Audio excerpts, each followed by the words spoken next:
Hello friends, कैसे हो आप लोग। मैं प्रीति स्वागत करती हूँ आप सभी का आप ही के चैनल में। मैं लाई हूँ आप लोगों के लिए बहुत ही बेहतरीन से किचन की टिप्स एंड ट्रिक्स जो आपकी बहुत ज़्यादा काम आएंगे, आपके बहुत मेहनत को भी बचाएंगे और पैसे को भी। तो चलिए वीडियो को शुरू कर लेते हैं। मेरी पहली टिप है इस तरीके के जो एयर टाइट बॉक्स होते हैं। जैसे मेरे घर में ना क्या होता है, खजूर आता रहता है, हर मंथ आता रहता है, तो एक बॉक्स हो जाता है। तो इसका जो स्टिकर होता है ना, बहुत ईजिली ये भी रिमूव हो जाता है, बिल्कुल भी स्टेन नहीं छोड़ता है।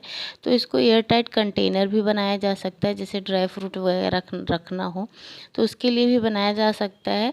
और इसको ऐसे बंद करके रख देंगे तो ये ट्रांसपेरेंट हो जाता है, तो ये दिखता भी है कि हमने कौन सी चीज़ कहाँ पे रखी है। और अगर इस तरीके से खजूर के बॉक्सेस आपके घर में पड़े हों, अगर आप नहीं बनाना चाहते हो उनको ड्राई फ्रूट कंटेनर, तो आप एक काम कर सकते हो कि आप इसे फ्रिज के लिए ऑर्गेनाइज़र के रूप में इस्तेमाल कर सकते हो। जैसे मिर्ची वगैरह हो गई, अदरक हो गई और कुछ चीज़ें हो गई जो आप खाना वगैरह हैं तो उसको आप फ्रिज में स्टोर करके रखना चाहते हो, तो ये बहुत ही अच्छे से बंद हो जाता है। तो बस मिर्ची को क्या करना है, उसकी डंडी तोड़ के रखना चाहिए, तो थोड़े लंबे टाइम तक वो चलता है। सेम मेथड से मैं अदरक को भी ऐसे में बंद करके रख दूँगी अपने फ्रिज में। ये बहुत ही ज़्यादा लंबे टाइम तक चलता है। तो इस तरीके के एयर टाइट बॉक्स हों अगर, तो आप उन्हें फेंकें नहीं। इस तरीके से आप यूज़ कर सकते हो। ये आपके जो महंगे-महंगे ऑर्गेनाइज़र कंटेनर्स आप खरीदते हो उसके बहुत सारे पैसे बचा लेंगे। तो ये बहुत ही काम की चीज़ है। मेरी अगली टिप है लहसुन को छीलने से रिलेटेड। मैं आपको 2 मेथड शेयर करूँगी लहसुन को छीलने की। पहले तो मैं क्या कर रही हूँ, रूट को, इसके ऊपर का जो रूट होता है उसको काट दे रही हूँ और पीछे से भी इसको काट दिया है, और इसकी जो हर एक कली है ना, इस तरीके से काटने से ये रिमूव हो गई और अच्छे से सारा जो कली है वो निकल गया। और उसके बाद मैं क्या कर रही हूँ, फटाफट से छील ले रही हूँ। कुछ भी नहीं करना होता, जब ऊपर का जो हार्ड वाला पार्ट है हट जाता है तो स्किन अपने आप निकलने लगती है। तो इस मेथड से भी बहुत आराम से लहसुन छील सकते हैं। दूसरा जो मेथड है उसमें क्या करना है कि अगर आपके पास टाइम है, उस मेथड में तो अगर आपके पास टाइम नहीं है, फटाफट छीलना है, तो उस मेथड का आप यूज़ कर सकते हो। और इस मेथड में आपके पास अगर टाइम है तो लहसुन की कलियां निकाल के उन्हें 5 मिनट के लिए पानी में भिगो के रख दीजिए, और उसके बाद 5-10 मिनट के बाद आप इसे छील लीजिए। तो इसका जो स्किन होता है लहसुन का, वो काफ़ी सॉफ्ट हो जाता है, तो भी बहुत आसानी से लहसुन छिला जाता है और ढेर सारे छिल सकते हैं। तो ये मेथड काफ़ी अच्छा है, और टाइम है तो इस तरीके का अपनाइए। और नाखून वगैरह में बिल्कुल भी दर्द नहीं होता है, क्योंकि स्किन लहसुन की काफ़ी सॉफ्ट हो जाती है। तो ये दोनों ही मेथड काफ़ी अच्छे हैं लहसुन छीलने के लिए। मैं आने वाले वीडियो में आपको और अच्छे अच्छे लहसुन को पील करने के आइडियाज़ बताऊंगी। तो चलिए हम क्या करते हैं, बढ़ जाते हैं अपने अगले टिप की तरफ। मैंने एक बॉटल लिया था, उसको इस तरीके से मैंने काट लिया है और नीचे भी होल नहीं किया था। इसको होल कर रही हूँ कि बेसिकली मैं बना रही थी कि जो हम अपने किचन में स्क्रबर वगैरह रखते हैं ना, तो वो जब भी सोप में रखो तो सोप गलने लगता है और जगह नहीं होती है। किसी किसी के घर में काफ़ी सिंक एरिया में कम जगह होती है। तो मैंने इस तरीके से बॉटल को कटिंग करके मैंने बनाया और नीचे होल कर दिया। तो होल करने से जो पानी वगैरह इकट्ठा होगा वो आराम से निकल जाएगा, और जब भी काम लगेगा स्क्रबर का तो मैं इसे यूज़ कर लूँगी। इसमें ब्रश वगैरह भी रखने के लिए काफ़ी जगह अभी बची हुई है। तो ये बहुत ही अच्छी टिप है आप लोगों के लिए। अगली टिप है, मिर्च मेरे घर में थोड़ी कम यूज होती है। जैसे बहुत कम तीखा खाने वाले हमारे घर में हैं, हम 2 जन ही हैं, उसमें भी बहुत कम तीखा हम सब खाते हैं। तो क्या करती हूँ ना, मैं इसको इकट्ठा कर लिया, जो भी सड़ा हुआ मिर्च था उसको मैंने अलग कर लिया, और उसके बाद मैं क्या कर रही हूँ, अभी मैं इसको धूप में सुखा लूँगी। और जब ये धूप से सुखा लूँगी ना, तो इसका बहुत ही अच्छा सा मैं अभी चिली फ्लेक्स बनाऊँगी होममेड, कि उसको फेंकना नहीं है। कोई भी चीज़ हम गृहिणियों को फेंकना नहीं चाहिए, उसका हम कैसा बेस्ट यूज़ कर सकते हैं उसके बारे में सोचना चाहिए। तो मैंने क्या किया, मिर्ची को थोड़ा सा मैंने ना थोड़ा रोस्ट कर लिया, क्योंकि क्या है कि बारिश का मौसम चल रहा है, तो कितना भी सूख जाए तो ये कूटते टाइम उतना अच्छे से कटता नहीं। तो मैंने रोस्ट कर लिया तो ये बहुत अच्छे से कट गया, और एक बढ़िया सा होममेड सा चिली फ्लेक्स बन गया। लेकिन ये घर की मिर्च थी, मतलब काफ़ी तीखी मिर्च थी। जो रेड वाला होता है ना, एक चिली फ्लेक्स के लिए आता है, तो वो उस टाइप का नहीं था, ये काफ़ी ज़्यादा तीखा था। और अभी बढ़ जाते हैं हम अपने अगले टिप की तरफ। आप सोच रहे होंगे अभी लहसुन को छीलने के तरीके बताए थे, फिर तुरंत शुरू हो गई।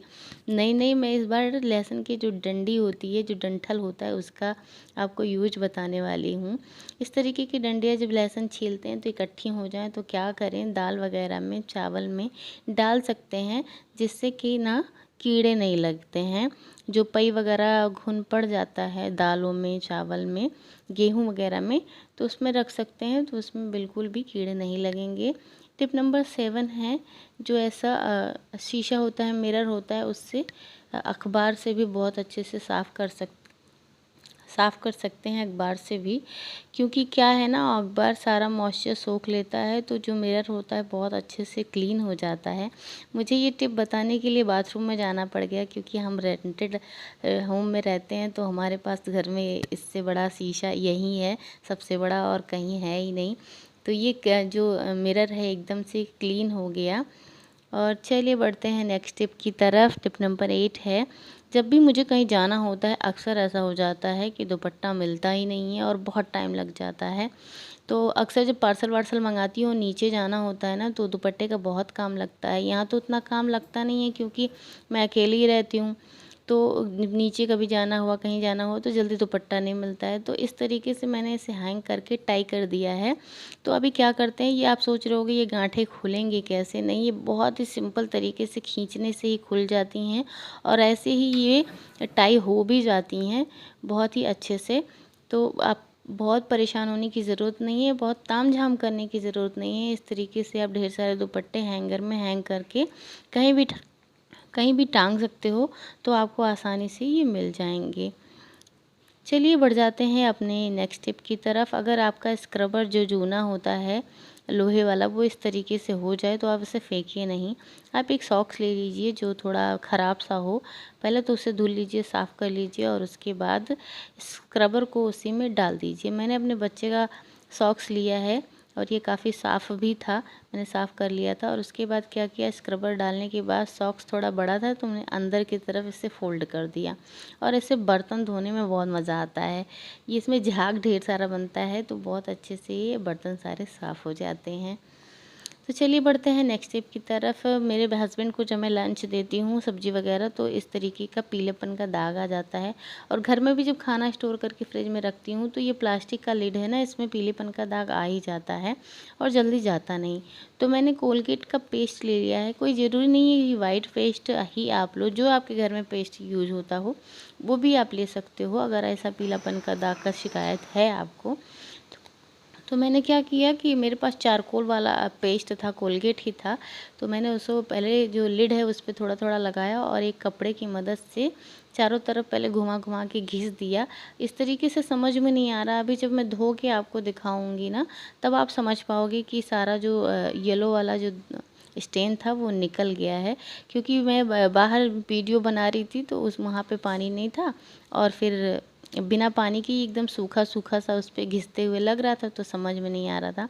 अभी मैं धुल के भी आपको दिखा दे रही हूँ, और देखिए एकदम से जितना भी पीलेपन का दाग था सारा निकल गया है। जो मेरे पास ना, जैसे ये प्लास्टिक वगैरह के लिड लंच बॉक्स में होते हैं, तो इस तरीके से मैं उसे साफ़ कर लेती हूँ। ये बहुत ही ज़्यादा अच्छे से साफ़ हो जाता है। टिफ़िन तो आ जाता है स्टील में ही, लेकिन उसके लिड अक्सर ही पता नहीं क्यों ऐसे ही होते हैं, प्लास्टिक वगैरह में आते हैं। ये मेरा फेवरेट चाकू था, लेकिन अभी इस टाइम इससे कुछ भी नहीं कटता, इसकी धार एकदम से मर चुकी है। और मैं इसका धार आज तेज करने वाली हूँ, तो मैंने ले लिया है पत्थर, और पत्थर पे मैं थोड़ा सा पानी डाल के इसे दोनों तरफ से ऐसे थोड़ा देर तक खींच दूँगी, तो इसकी जो धार है वो बहुत ज़्यादा तेज़ हो जाएगी। तो ये जैसा था पहले, जैसे मैं इससे कुछ भी काटती थी कट जाता था, वैसा ही ये हो जाएगा। तो मैंने क्या किया, एक पत्थर लिया और इसे घिस दिया। इसकी धार बहुत ही अच्छा है, स्मूथ से शार्प हो गई है, देखिए कितना बढ़िया हो गया है। तो ये टेक्निक जो होता है ना, पत्थर पर घिसते हुए धार को तेज करना, ये बहुत पुराने टाइम से चला आ रहा है। तो इस तरीके से हम चाकू को क्या कर सकते हैं, इसकी धार को तेज कर सकते हैं। अब इससे देखिए फटाफट से मैं प्याज काट रही हूँ, कट जा रहा है। तो अगर वीडियो पसंद आ रहा हो तो लाइक कर दो यार। अभी नेक्स्ट टिप है मेरा सॉक्स से रिलेटेड। जो मोजे होते हैं घर में ना, अक्सर ऐसा होता है एक पैर का मिलता है तो दूसरे पैर का नहीं मिलता है, सब मैसअप हो जाता है। ऐसा नहीं है कि होता वहीं कहीं है लेकिन मिलता नहीं है।